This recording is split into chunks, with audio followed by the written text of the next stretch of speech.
Guys, magandang araw. Si Lolo Kidlat nakatsamba na naman ng mumurahing tilapia. Ayan po. Bali, malalaki ito. Malalapad. 3 kilo, 10 piraso. Ngayon, ito 5 lang. Pinarip ko muna ang 5 kasi ito ang luto nito. Ito lang. At saka kamatis sibuyas at saka saluyot na kapiraso. Ito saluyot kapiraso, talbos at ampalaya na dahon. Yan lang po ang kakainin ni Kidlat kasi pinipilit kong ayaw ko kumain. Minsan kumakain din ako kanin, pero ibig sabihin ito talaga ang gusto ko lang kasi bawal na sa akin ang kanin. Ngayon, yan, pakulo lang.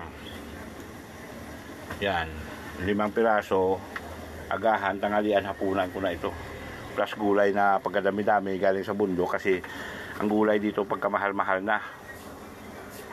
Ngayon guys, ito, ilalaglag ko na ito. Yan, pakulo lang. Kamatis sibuyas, good na yan. Yan. 5 piraso. Yan. Sunod na araw, sunod na pagluto. 5 ulit.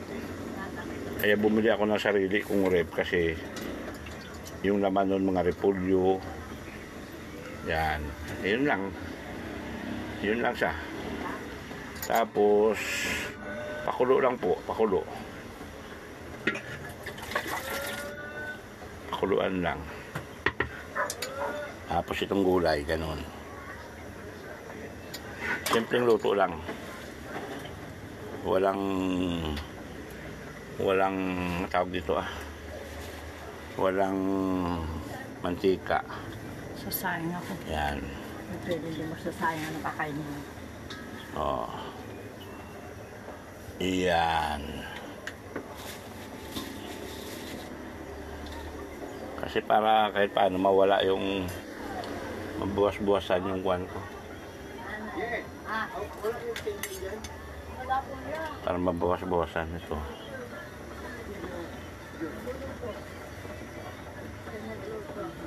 Yan. Yan lang po. Pag luto na yung gulay, luto na isda. Oh, ano pa? Oh. Nakaalmusal na ako. Itlog lang kinain ko, 3 piraso. Yan, takpan. Oh, may sinigang pa ako. Yan lang. Kaya nagdudusa si Kidlat. Okay. 10-4.